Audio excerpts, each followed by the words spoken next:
Welcome back to the Hotfix Podcast, episode 23. Nice, dude. I wasn't going to show you the number. I had the number on the thing. I was hiding it from you, so you didn't get to figure it out. Damn it. Okay, well, at least I remembered 22 numbers plus one. You are. And today we're continuing on the streaming adventure. New streaming platform adventure. Yeah. Guys, Today we have the founders, creators, do-it-allers of a new upcoming platform called Lunr. So thank you guys for tuning in. Buckle up. We'll be right back after this super fun intro. Welcome to Hotfix, the weekly podcast that dives into the fascinating world of streaming, gaming, and esports. With your hosts, Brant Vladichuk and Jeremy Kelly. Ladies and gentlemen, welcome to Hotfix Podcast, episode number 23. Today we are continuing with the new streaming platform conversations. Today we are talking with Fleck and Jordo from the upcoming Lunr streaming platform. Do you guys call it like the Lunr streaming platform, or is there like a more elegant way to say it? Because that seems long-winded. I guess the best way to put it is we're just kind of trying to brand it as Like just Lunr. Lunr. Yeah. Maybe the next step to it would be like Lunr TV. Right. We're still kind of trying to play around with what sounds best, but something along those lines. If I may give one piece of advice, I would say don't call it Lunr streaming platform. Because wow, I just tried to say that. I think that's a good piece of advice. I just tried to say that, and let me tell you, Canadian or not, it wasn't easy. Yeah.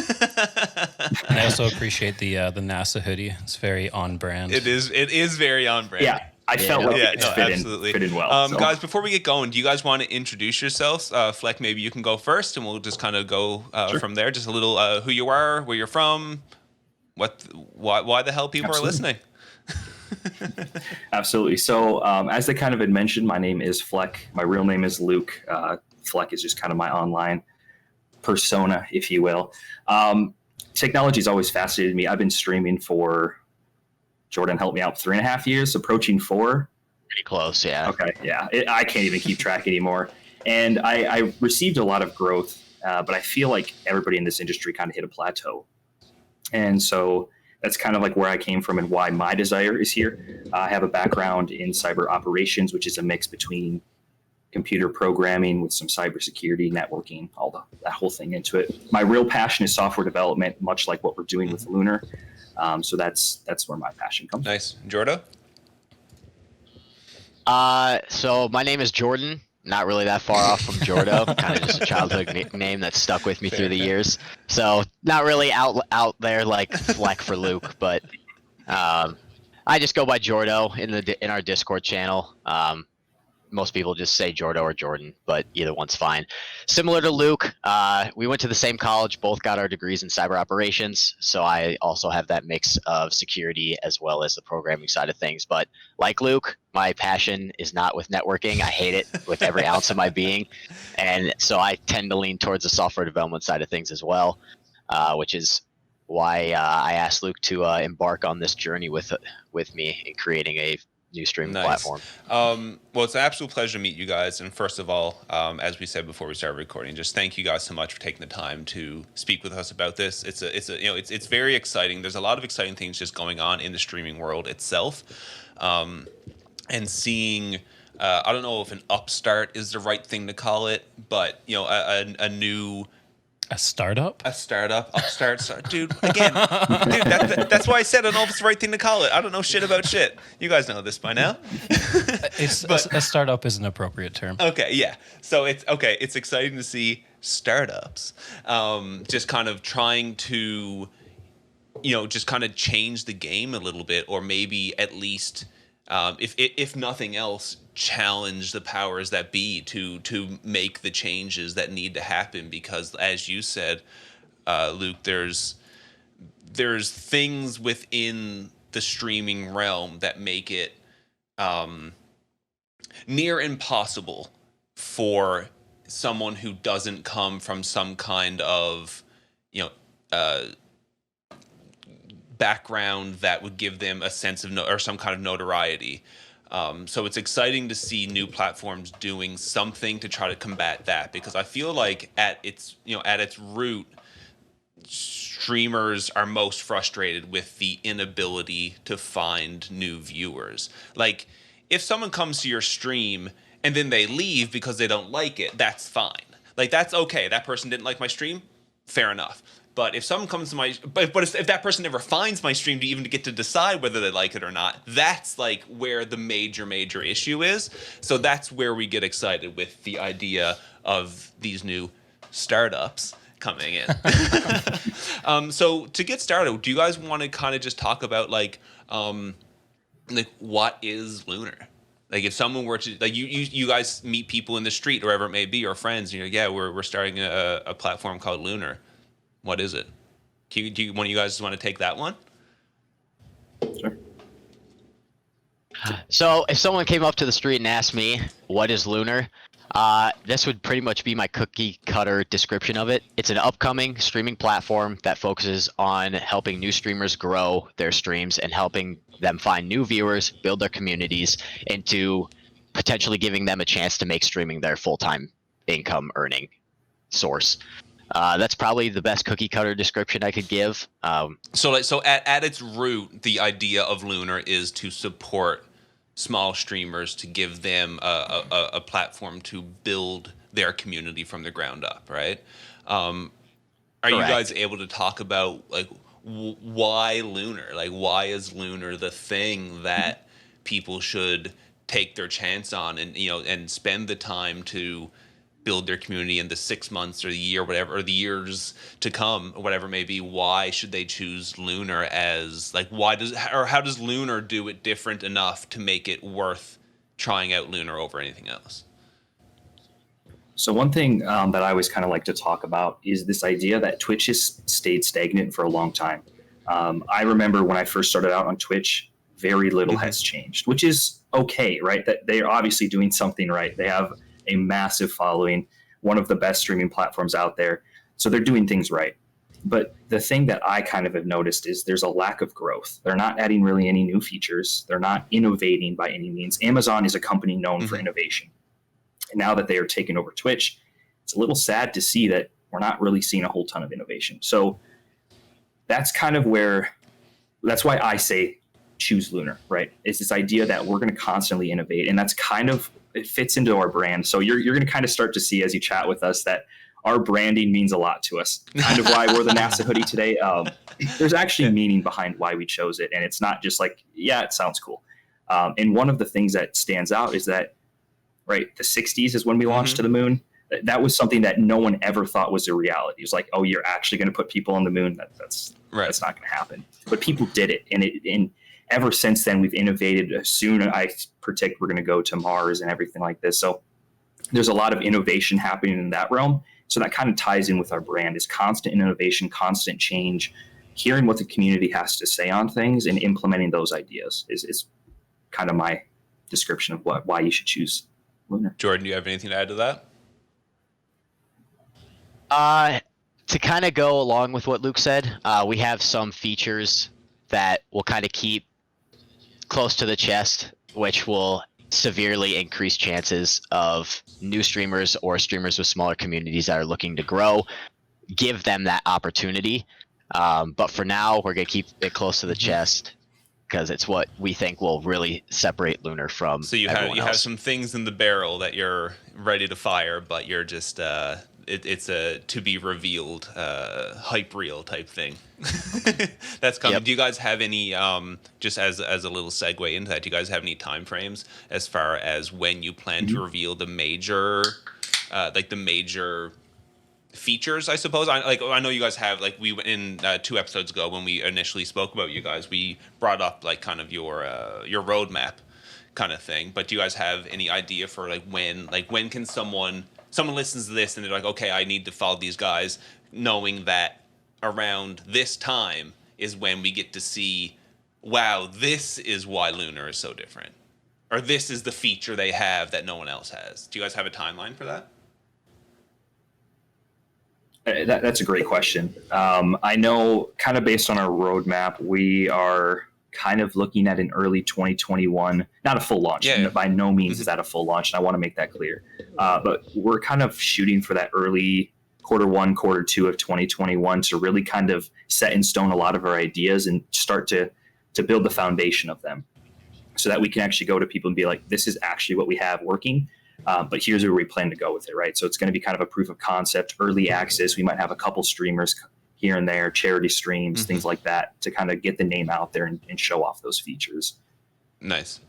I would think to kind of go along with what Luke said, we kind of consider that phase more of like an alpha, but we hope by late Q3, Q4 of 2021, we can at least have our beta out, and that will have about 80 to 90% of the full-blown features of what the platform is going to offer in terms of growing and all the unique things that are for us being Lunr.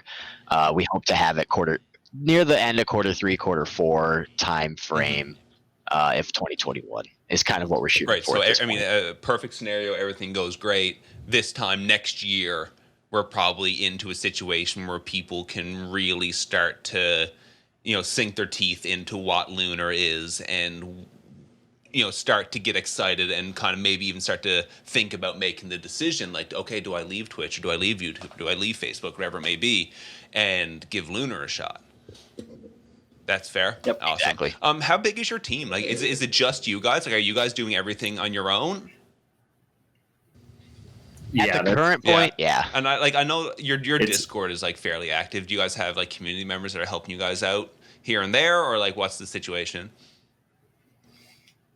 It's kind of an evolving situation. So we're actually bringing on 4 brand new moderators this coming weekend. We're going to be kind of rolling them out. So they're not going to be paid employees by any means, all volunteer positions. Jordan and I are the only 2 developers at this moment, which has actually been really nice. We're not having to pay anybody, so our capital is very low on what we actually need, which has been really nice. But we're the 2 primary developers, and a big reason as to why we did that is because we didn't have any of the legal back end in place to kind of push out these NDAs if we were to bring people on, to kind of protect our own proprietary ideas that we have. But that is starting to come into fruition. We've started that legal process. We're actually registered as a company you now, guys so just there's a did lot that, right? we can You guys build just upon. got registered. That's which. Yeah. Congratulations. It's amazing. Thank you. Love Thank that. you. That's actually wonderful. It's No, not I easy. bet. I bet. Government red tape is Yeah, I something mean, else. like as we said earlier, we spoke with the founder of Glimish last week, and it was a very. I mean, again, two. If nothing else, 2 people, or I guess 3 people, trying to start up new companies, and it's just the red tape and the getting the government to do basically anything. Just seems like an absolute friggin' nightmare. So congratulations on that. That must have been like just incredibly frustrating to try to get through. Yes. So that's you. getting over those, like what doesn't, like on the outside probably doesn't seem like a very big hurdle. It's like, oh, you're a company, congratulations. But it's like for you guys, it must just be like the biggest weight off your shoulders. Like, wait, we can actually do this now. Like, it's amazing.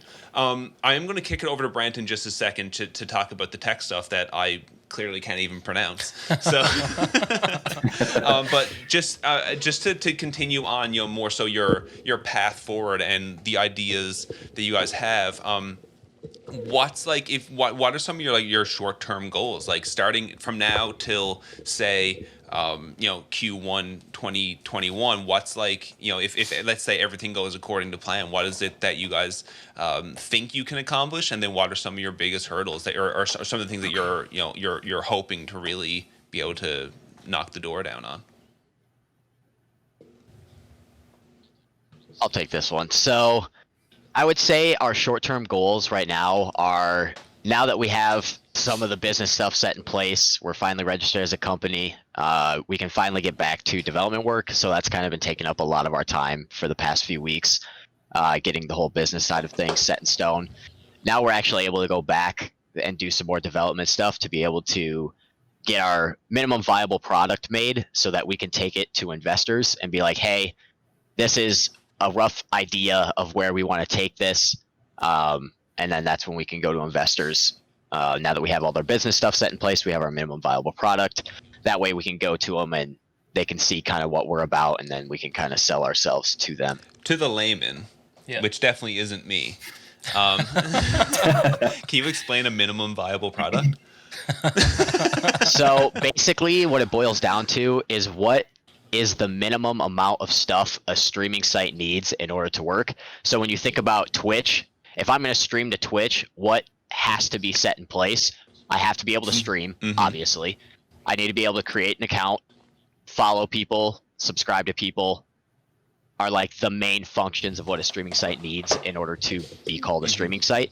So basically it's not like the auto hosting features where you could go host someone or all these other extra features. It's the minimum stuff you need to call yourself a streaming site.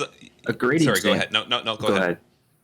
Okay. A great example that we kind of like to use as analogy is Mario. When you think of Mario, nowadays Mario has all these bells and whistles, crazy power-ups that I never have heard of, which is really cool to see. But when we think about Mario as a whole, Mario's MVP, minimum viable product, is run and jump. That is all you need to play Mario. Gotcha. The rest of it is just bells and whistles. The map comes later. The things that make it look good come later. So that's a good actually analogy. A really good analogy for the layman. Not for me, but for the layman. Right. Brett, do you want to go ahead before I make more of an ass of myself? Thank you. No, it's a good question that not a lot of people understand. A lot of people kind of get this idea when they want to build a product or a website is like get every feature possible done, and then it takes like 7 years to develop, and it's gone nowhere. So yeah, MVP base, and then just slowly increment and improve upon it as you go. As far as tech goes, I don't really have a lot of questions since you haven't open sourced your platform, which is good personal choice. One thing I don't want to talk about is cost management. And you did say that you are planning to get outside investors and you're not bootstrapping it. I guess the question might be a little difficult to answer is what happens if you don't find any investors? So that's actually a great question. It's something that at this point is a very high possibility just because it is so early on and we don't have a very solid product yet that we can take to investors. But I think that's the beauty of Jordan and I working on this is we are two developers. We don't have to pay each other to work on this. At the end of the day, we have the skill set we need to take this to the point where we can start bringing money in. If it's not through investors, it's through our own products, subscriptions, things like that. So we actually have the skill set to do so, but at some point we would like to transition into more of a business role and hire a full-on development team so we can focus on running this thing and we'd have other people actually developing. So we're not super worried about it. We're not pushing investment. If it doesn't happen, it doesn't happen. We're not, like I said, we're not upset. We can focus on it, do it ourselves. So. Amazing. Cool. I think one thing I would like to preface with that, along the lines of not getting an investment, like Luke said, we're both developers and we have the skill set to be able to go on without an investment. It just might take a little bit longer to do so.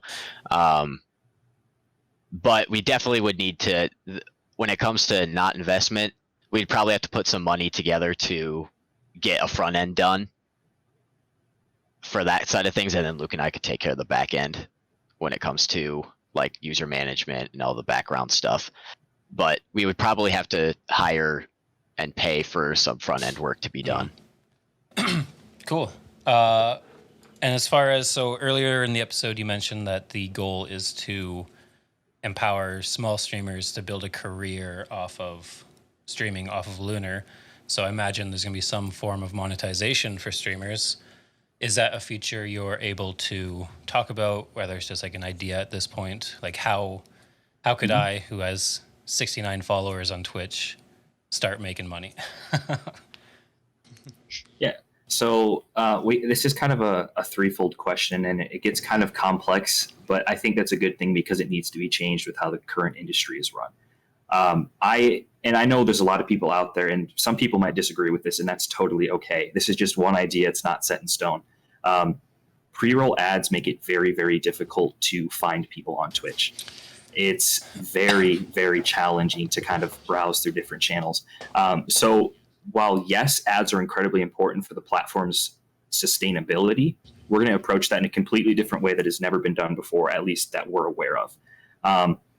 Without getting too much into detail about it, think of the NFL draft or the NBA draft or any draft style selection process or picking teams in dodgeball and PE class, right? It's going to be kind of something like that, but for ads. There will be a pool of 20, 50, 100 ad companies that you can reach out to them directly through our platform and kind of say, hey, I really like the product you're saying here. I'd like to advertise your thing on my channel. So I'll give you this 3-hour block that I'm going to be streaming for, and I'm going to run your ads every 30 minutes. And the platform automatically does this. You don't have to touch a button. You don't have to do anything. If you want, you can set up a pre-roll option, but it's not going to be a requirement. And then, you kind of have like a negotiation back and forth with these platforms. And again, it's important to note that this is all dependent on these ad companies, right? They would have to come in and be a part of this as well. That's one idea we have briefly talked about, and something that I think is kind of cool. How it will actually work in practice is kind of different. But Jordan, do you have any others? Otherwise I can. Yeah, I mean, I can touch on another thing. So separate to most other platforms, we're going to have subscribing be available to everyone right off the bat. So a new streamer, 0 followers, has that subscribe button, and they can start monetizing off subscriptions right away. We've noticed that it can take some time to get to an affiliate status on a platform in order to finally get that subscriber button. And it could take more time than, obviously, depending on the person, it takes more time than others. Like some people can hammer out Twitch's affiliate stuff in a week or two, and some it might take a couple months. But we don't want them to have to go through that stressful process of having to grind to get to a status to be able to get that subscribe button. So that's going to be available for everyone right off the start. And then from there, you can work towards your affiliate status and partner status and so on and so forth. With the higher you go up, the less the platform takes per subscription, which is pretty normal, I guess, when it comes to streaming platforms. Is that kind of the idea? Like that would have been like the next question is like, okay, so anyone, whoever can start a platform and can get, their mom can subscribe to them right away. And then they have one subscription, they're getting, whatever, $2 a month, whatever it may be. It doesn't matter. That happens. But do you guys think you'll have like, okay, everyone can subscribe. Do you guys think you'll have an affiliate platform or a partner platform that would like increase the benefits of either the streamer or the viewer? Yeah, so we're kind of taking a similar 3-step approach to Twitch, just because it's the most intuitive way. You have too many steps and it just becomes inattainable for most people. So we're kind of, treating it as base user, whatever we call them, just normal, any Bob and Joe off the streets start streaming. They're going to have that 50-50 split. Again, numbers subject to change, but just kind of rough idea of how things might work. 50-50 split off the rip. They can start going. Subscribers, they get that. We have our in-game currency known as comments on our platform. It's basically so Twitch's bits, if you're familiar with that. Microtransactions, if you will, which just is a way for you to kind of protect your money flowing through the platform, just streamlines it a little bit easier. So there'll be that. But those two options will be available there. And then as you move up to affiliate and partner, whatever those names will be, but again, going off of Twitch's kind of marketing for that, affiliates will have a smaller cut taken out of their subscribers each month, which is something that we think is going to make our platform stand out.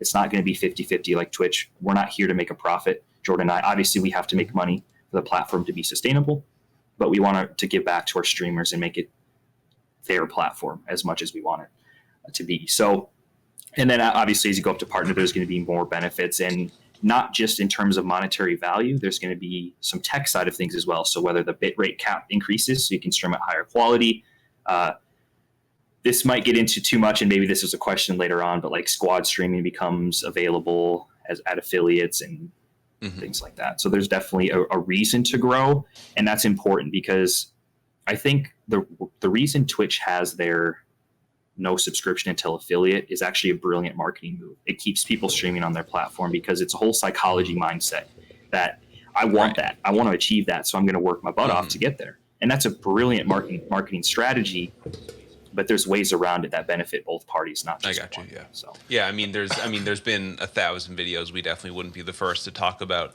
how Twitch is certainly it's an ad platform for Amazon as opposed to anything else, right? It's not there because God, I adore the idea of people live streaming. Like Papa Bezos wants $10, and he gets it from advertising, and that's just kind of how it is, Just right? needs another $10. Yeah, exactly. Yeah.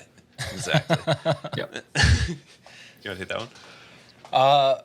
Okay, so we've talked about Twitch a lot, and I guess you wouldn't be making a new platform if you didn't see any glaring weaknesses in Twitch. So what are some like that exists in Twitch that hopefully aren't going to exist in Lunr? So I think right off the bat, this one's pretty obvious. It's the most glaring issue on Twitch, discoverability. Being a new streamer on Twitch is extremely hard. You can't be found. It's really hard to be found. And when you are found, you click, there's a pre-roll ad, and no one wants to wait for a pre-roll ad. So I would say that's definitely the number one glaring issue with Twitch that we are hoping to fix is discoverability. Our feature, we're kind of playing with some ideas, but a very important thing on any streaming site is like a featured streamer section, spinning like a carousel at the top, showing the different featured streamers in the platform. We want to focus that area on the smaller streamers, not necessarily the big ones or which channels have 12,000 people watching them right now. That's not the goal of our platform. Obviously, if we have those streamers that have thousands of people watching them, that's awesome. That's great. At that point, we feel you don't need the platform's help to grow. You have your own community.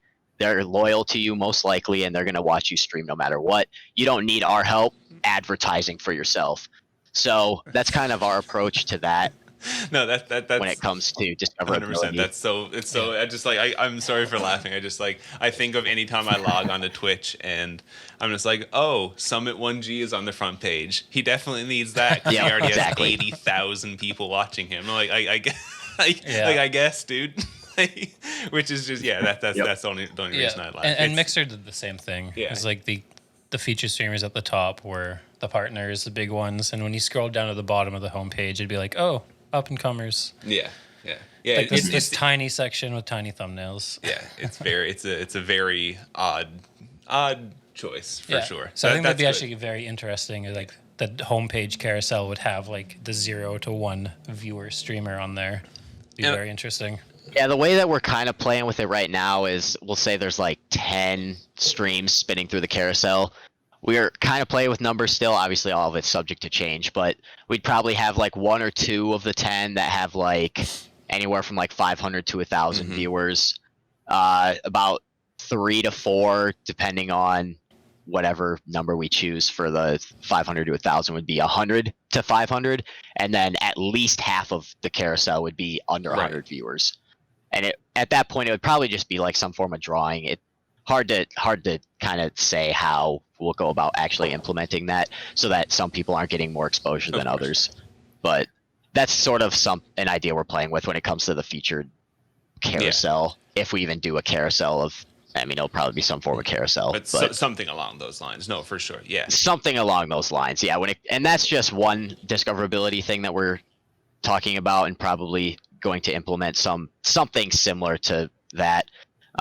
There's one that we think will completely set our platform apart, so we won't really talk about that one as much. With our impressively professional journalism, we won't be able to dig out of you guys no matter how hard we try. Yeah, that's the one. That's the one thing that we're keeping close to the chest. It's the one thing that we know will easily separate Lunr from Twitch, YouTube, Facebook Gaming, Glimish, Brime. It'll separate us from everyone. Cool. I'm excited to... if we can pull it off. That's true. If we can pull it off. It is a feat. It's nothing simple. There's a lot to it. No, I'm sure. I mean, and that's very exciting. But it's good to like kind of let people know that there's something coming, and it's like it almost like I said earlier. I think it builds a little bit of hype and kind of makes people want to pay attention in like knowing that something big is coming, and then when that big reveal happens, if it hits as well as you guys are hoping it's going to hit, then you guys really could have a train that's rolling pretty good, right? That's that. Yeah, and I mean, obviously, we hope that it's going to hit. Obviously, some people might not think there are flaws in every system, which are bound to exist everywhere. But we hope that the way that we have it envisioned, that it'll help discoverability a lot. Right. Luke, you had mentioned earlier, like right off the beginning, that you wanted to, you were frustrated with how, you kind of hit that wall when streaming on, I'm assuming, Twitch. And that was kind of one of your reasons for wanting to start this platform. Is there anything else that like kind of led you guys to be like, you know what we're going to do today? We're going to battle Amazon and YouTube. Like Jordan. Yeah, no, that's a great question. Jordan, since he was the one that came up with the idea for most of this, I'll let him hit on this. So for years, Luke's been streaming for 3.5, 4 years. We met at college. He pretty much started streaming a little before college, but it pretty much ramped up right when we went to college. And he had about a year into college. He's like, Jordan, you should stream. You should stream. You should stream. And I haven't heard the end of it. So I finally decided to buy a webcam and like, you know what? Fine, Luke, I'll stream with you. So I do one stream on Mixer. A day or two later, Mixer dies. So it was just the unfortunate timing of things. So I was like, maybe I'll go on Twitch. I was like, discoverability is terrible. And I was like, okay, maybe YouTube. And I was like, it's not really a full-built platform yet. I mean, yes, I'm able to stream, but I still view YouTube as a VOD repository, not necessarily a streaming site yet. They still have a lot of stuff to actually get to a full-blown streaming platform and have the streaming side of things locked down. So I was like, that I would still go to YouTube over Twitch at this point. But Facebook, it's Facebook. I don't like Facebook at all. Yeah. So there's that. But so I was like, there's no really great options right now. And Brime popped up out of nowhere, and I was like, hey, I want to go challenge these guys. This was actually pre-Brime, though. We didn't go public till Brime. Yeah, we didn't go public until Brime, but I came to Luke with the idea of, hey, I think we can build a streaming platform that can fix the issues that Twitch has and maybe even beat YouTube to being fully locked down. Because I think YouTube and Twitch are the two giants 100%. Right now. And Facebook Gaming is there. They got a bunch of partners when they quote unquote teamed up with Mixer. But so I came to Luke and I was like, hey, I think we can build a streaming platform to fix the issues with the industry right now. And he's like, yeah, I definitely think we can do that. Then Brime is announced and they gather almost 100,000 followers in like a couple of days. And we're like, we need to go live. Yeah. We need to try to get in on the hype now while it's still high. So that's kind of the background of how it started. And then, I mean, this was what, 2 months ago? Right.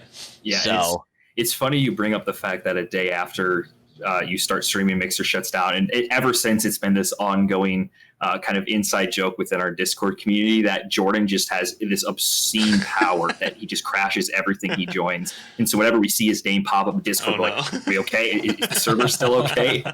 And so it's just kind of this inside joke that's pretty funny. Jordan alone crashed Mixer. They just Jordan and Jordan alone. No one else. Yeah. I mean, that would explain why it was so sudden. That's right. Like there was no build up or anything. Yeah, it's like we did like a stress test on our infrastructure that we have right now. Crash that. So I mean, there's stuff to back it up. I mean, the meme just keeps going. I love it. Hopefully, when you launch, it doesn't crash right away the first time you decide to stream. I would be severely disappointed if that happens. That Brime thing was pretty crazy, eh? Like the way that you know the person or people running Brime just kind of captured some form of lightning in a bottle with an absolute perfect timing to decide to announce your upcoming platform with all the people who... Not to mention like all the rumors that it's Dr. Disrespect, Shrouds, and Ninja's new platform. Yeah, like they were all off streaming at the same time and this person decides to launch their thing, and it was just like... I think we talked about, was it last week or the week before we spoke about it, where it's just like as a startup company, you couldn't ask for more publicity. Like people, like companies pay a lot of money for that kind of publicity, and this person just like ran into it. It's just it's a weird thing. It truly is crazy. And like, I mean, we've also spoken about how they may not have capitalized on it as well as they should have, but that's another conversation for another day, maybe. I'm assuming you guys are paying attention to the other platforms that are in the process of coming up. Do you guys see things within those platforms that excite you, or things within those platforms that you're like, okay, no, we got something better than that? Or is there anything like that? Is there a friendly rivalry? Is there a rivalry at all? Is there more so a working together thing? Is there communication between all you guys? Is like what's the community of new streaming platforms? What's that conversation is it like a Games of Thrones is it a Game of Thrones thing? It might be a Game of Thrones thing. Yeah. So I'd say the closest. I don't want to use the word rival because I don't see it that way. Maybe they do, but the closest kind of competitor is definitely Glimish. We both kind of came up around the same time, and it was actually funny. His name is also Luke. My name's Luke. So it was kind of funny. But we were in talks. We were both under I think it was under 10 followers on Twitter way back at our very beginning. Both of us. He actually reached out and was like, we were chatting, and we had kind of tossed the idea of partnering up for a little while, and he kind of threw the idea of open source out there. And don't get me wrong, I love open source. As a programmer, open source is amazing. It's great. And that's one of the things I'm most excited for on Glimish as a side note. But it didn't align with the vision Jordan and I had for this. And we walked away from it, and there wasn't any hard feelings. And I think it's, at least from my perspective, it's a very friendly kind of conversation. We don't chat a whole ton, but when we do, it's just kind of like, hey, how are things going over there?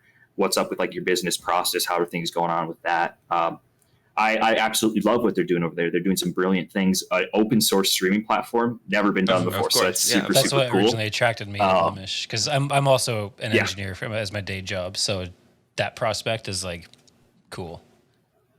Yeah, absolutely. So I would say that's probably the coolest. We haven't heard a lot about any of the others in terms of Brime. I think there's one called Sting out there that we haven't really seen a whole lot.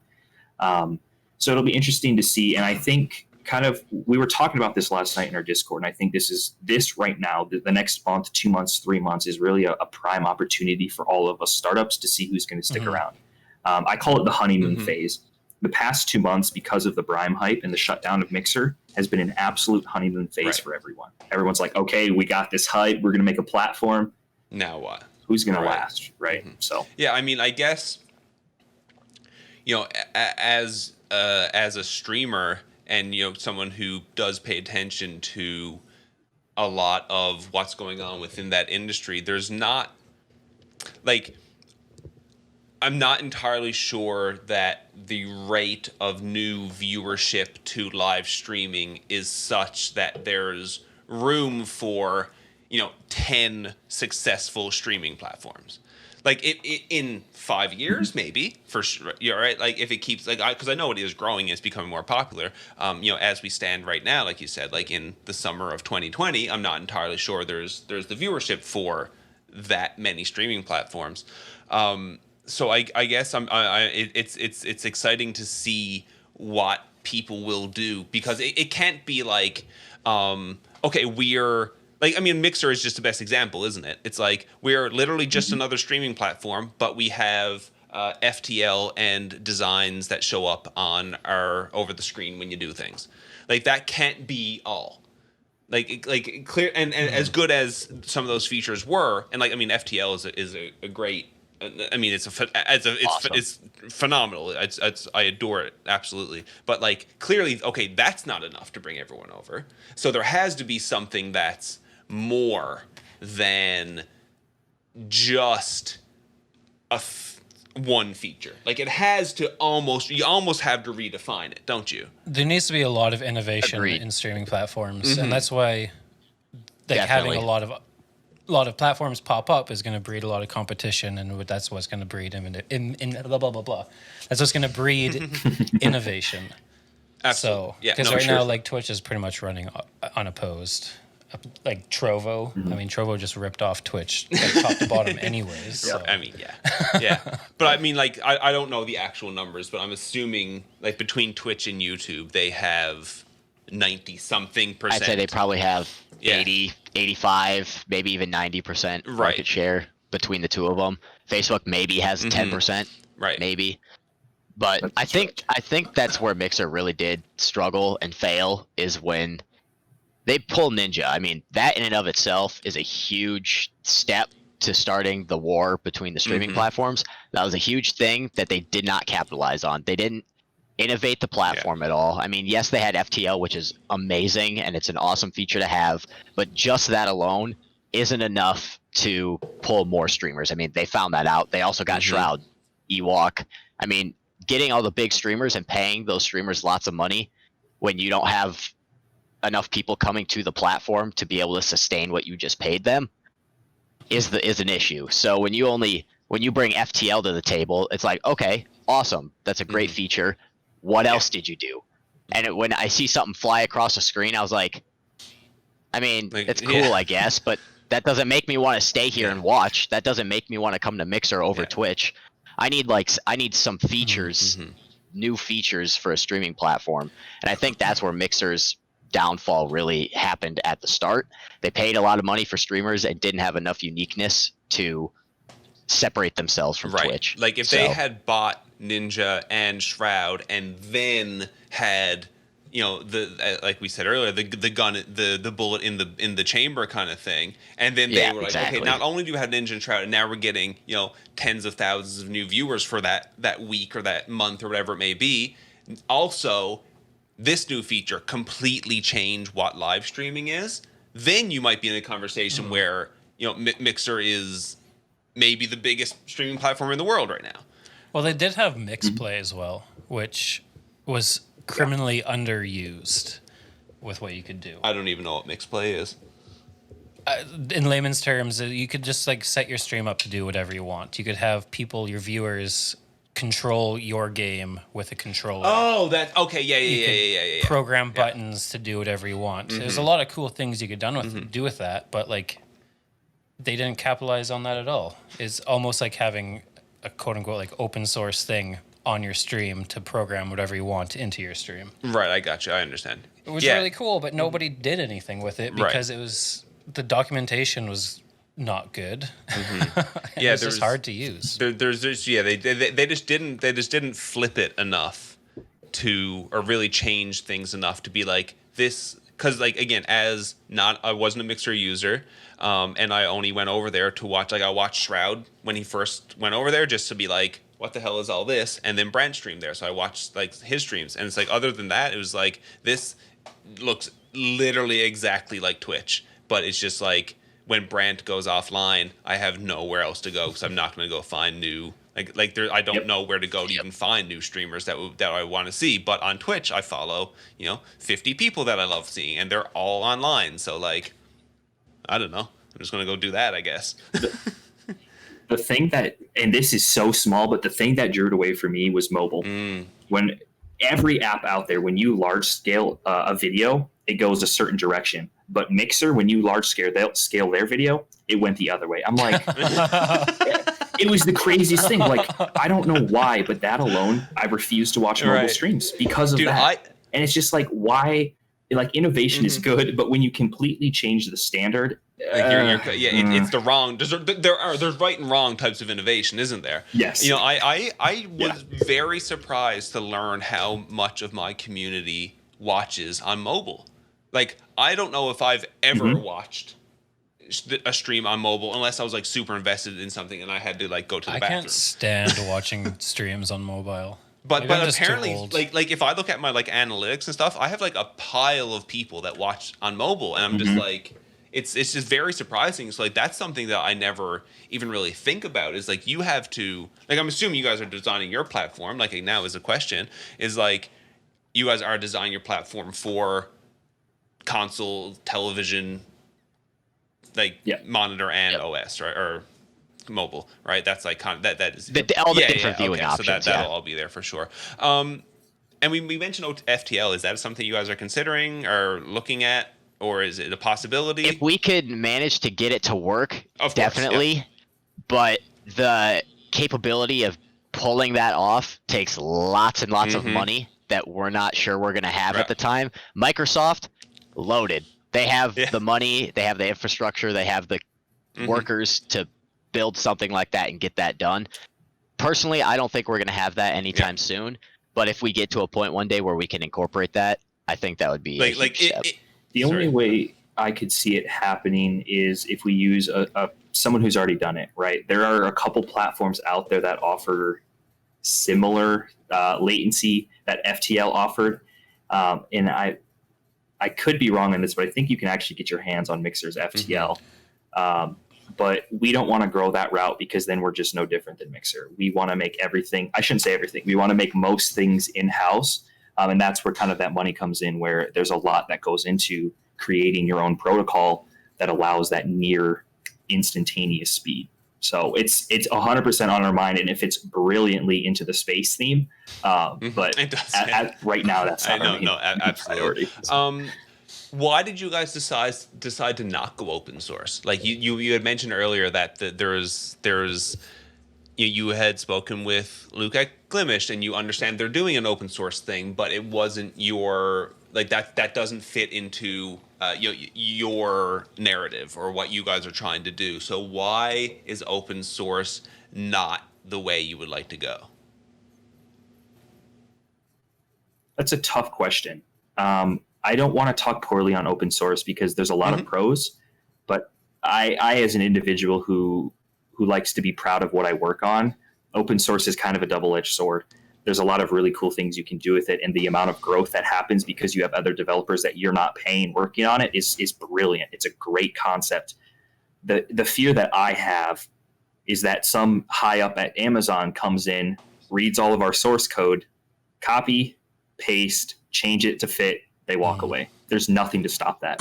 Like, sure, there's some like I can't remember the exact term for it, but like you have your intellectual property, but your actual protection on intellectual property for the most part goes out the window when you use open source. So that's the biggest fear for me, especially when we're trying to implement these proprietary ideas and features and implementations. It gets pretty scary. It's a big risk to open source. Yeah. Your Very software. big risk. And we weren't willing to make that big risk with the proprietary stuff that we have in mind that we think that can really separate us. And as soon as we maybe open source that, it's everyone could grab it and use it. So we're hoping that we might be able to patent it or do some form of protection on that specific feature. That way we can keep our differentiating feature. That's the big feature. Obviously 100% of it is right? not different. That's the big feature you're holding close to the chest. Yeah. Okay. Yeah, that's the big So obviously 100% of the feature is not new. However, the way we're going about implementing it is the new part, which we think is good enough to possibly be considered for patenting. Nice. That's amazing. And I think it's important to note too that we want to have a lot of options for third-party developers to implement their own ideas into this. And this kind of goes crazy, different directions and avenues we can take. So APIs out the roof. We're going to have as many APIs as we can so that third-party developers can access stuff and kind of make and spin their own way on things. And a lot of this comes with channel page implementation. You can customize it more so than you can on Twitch or other platforms out there on the market today. Other things that come into it, we're in talks with some esports leagues, or we plan to be. We've talked with a couple of people who have some holding in some esports areas of ways that we can integrate kind of like the behind the scenes that happens at the esports directly on the platform for individuals. More on that to come. Again, very early stages of that, but there's a lot of that's all going to be a third-party developer developing that software that just gets integrated here. So we have ideas to allow that kind of open source feel of it. It's like a hybrid between the two. It's kind of nice. Everything goes according to plan. Things go well on launch, next holiday season type thing. In 2 years, you guys announce, you guys have this big feature. You guys get some hype come next year. Does this feature or your idea of what Lunr is going to be, does that allow you guys to be a strong niche market streaming platform, or does that allow you guys to blaze your own trail and go by the competition as something that's completely different from what people know live streaming to be? So I think my hope and the way I foresee it working is if we can provide a platform that allows X amount of streamers to grow to a point that they can sustain themselves, or even just to the point it's a good part-time thing. Like, oh, I just got done working my 8 hours for the day. I'm gonna go home and stream. I mean, I make a decent little chunk of side change doing it. I like doing it. If we can provide that to some people and they grow to the point they have the couple thousands of viewers and they're able to just keep streaming, they no longer need the help from the platform. We hope they stick around with Lunr because we help them get to where they were or where they are at that point, which would then feed into us helping out someone new. And we would hope that if we get enough people up into that point of no longer needing the platform's help and still retaining those people that we grew, I think that could create a good cycle for us in order to bringing in new quote unquote talent, as well as retaining the talent we grew. Kind of like bringing in a draft person in like the NBA. Obviously, right out of college, they're not going to be a full on polished NBA player. Okay, couple players aside, but like you bring in like a person out of the third round, they're not going to be a polished starting NBA player. But if you could potentially grow him to be a potential starting NBA player, and then he decides, hey, this company, this organization helped me get to where I am today. I'm just gonna stick with them. I'm gonna stick it out for a few more years. If I don't get a championship or I don't extremely blow up, I'll take my talents elsewhere. I'll see if I can maybe go to Twitch, bring my community with me, and grow even more. Take my there. talents. So that's kind of yeah. No, I feel you for sure. That's a phenomenal idea. So your idea as Lunr, again, like your Lunr as a platform is, it's for small streamers, right? Like this isn't the place for, again, to say Summit 1G. This isn't where Summit 1G is going to take his audience over to Lunr. I mean, if he wants to come over, I'm sure you guys wouldn't turn him away. But the idea is more so that this is, if you're a streamer with, under a couple hundred viewers, then this is a place that you can go to build your community because incoming feature that you guys want to tell us about. Yeah, to an extent, yes. But the way I look at it is you only have X number of viewers no matter where you go. Even on Twitch, there's only a certain amount of people actually viewing streams. So not every single streamer can have 300 or 2,000 viewers, right? That's not possible because there's just simply not enough viewer. So I think that's important to note as well. So we do want to focus all of our like discoverability features towards those smaller streamers. Because like Jordan had kind of mentioned earlier, once you're already up at the top 10% of streamers, you don't need that, but you're still going to have all access to all of the amazing features we're going to have. And we hope that brings people in, which will then fill our market a little bit more and have more opportunities for everyone, especially the smaller streamers. So it's the discoverability portion that plays more towards the smaller streamers. It's amazing. Yeah, and I think to kind of add on to that, all of the features that the site is going to have will benefit people with thousands of viewers as well as people with a couple hundred viewers. It's going to help the couple hundred viewers more than the thousands of viewers.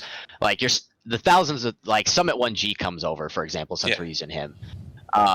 He's still going to be able to get subscribers. He's still going to be able to get donations. He's still going to be able to do everything he could on Twitch, plus the extra features that we have that separate us from the pack. Yeah. So all of that stuff is still going to be there for the big streamers if they decide to come over, or the ones that we help grow and stay. But the idea behind the feature is to help the smaller people grow and give them the discoverability options to help them grow. I got you. I think kind of the best way that to makes perfect describe sense. it. Yeah. Do you have other questions? I don't have any other questions at the moment, No actually. other questions. I think we've gone over everything. I think we truly have. Is there anything that you guys wanted to add to the conversation that we may have missed? Not that I can think of in terms of what we've talked about. I just the support that us, Brime, Glimish, these other platforms have received has been amazing. And I think there's a lot to learn from all of this, is that innovation is never a bad thing. Competition is never a bad thing. I don't have any hard feelings against Brime or Glimish. I think it's great that we're all in this opportunity to grow together, learn from each other, converse with each other, because it's great for market share, and it's great for competition. So I think it's I hope they feel the same way. I mean, you guys are aware we spoke with Luke last week from Glimish, and he is a phenomenal person. You guys are phenomenal people as well, and you guys are both. It's people trying to battle absolute Goliaths, and can one person or can one team of people do that? It's like, time will tell, I suppose, but as people who are all trying to get off the ground, I hope that everyone views it as you scratch my back, I'll scratch yours. We all launch our platforms and may the best man win, as opposed to fuck you guys, we don't want anything to do with you. We're not helping you along at all. Good luck, see you at the finish line. I don't think that helps anyone, because again, you're up against Papa Bezos and YouTube. You're not going to get. I think we all need all the help we can get. And speaking as a small streamer, as a plea to all the new streaming platforms, work together, help each other out. Do the thing that's going to make my life as a small streamer better, because I want the opportunity to be more successful. Right. I as much as I love, looking into discoverability isn't available on Twitch. So this is how you can grow on Twitch, is by using other platforms to grow your audience and bringing them over. How about we don't have to use 5 different platforms to maybe get one follow when we're not online? Let's all figure out a way for that to be a thing, because that'd be really cool. Yeah, for sure. Where can everyone find you guys? What's the best way to follow what you guys are doing? In socials, Discord, these kind of things. So our main source of information on what we're doing is our Twitter @WatchLunr. That's where there and our Discord are the 2 primary places. The link for our Discord is in our Twitter bio. So if you go to our Twitter @WatchLunr, you can get our link to our Discord. Hop in there. We most of the time post to Discord first, then Twitter, but most of the time the information comes out about the same to both places. So one or the other. I will say that our Discord is more for giving suggestions, open chat. I mean, it's a Discord server, so there's always the open chat features as well. We have some suggestion channels and features that you guys want, that the community as a whole wants to see, and they can go and pose those things to us, and we'll respond in a timely manner.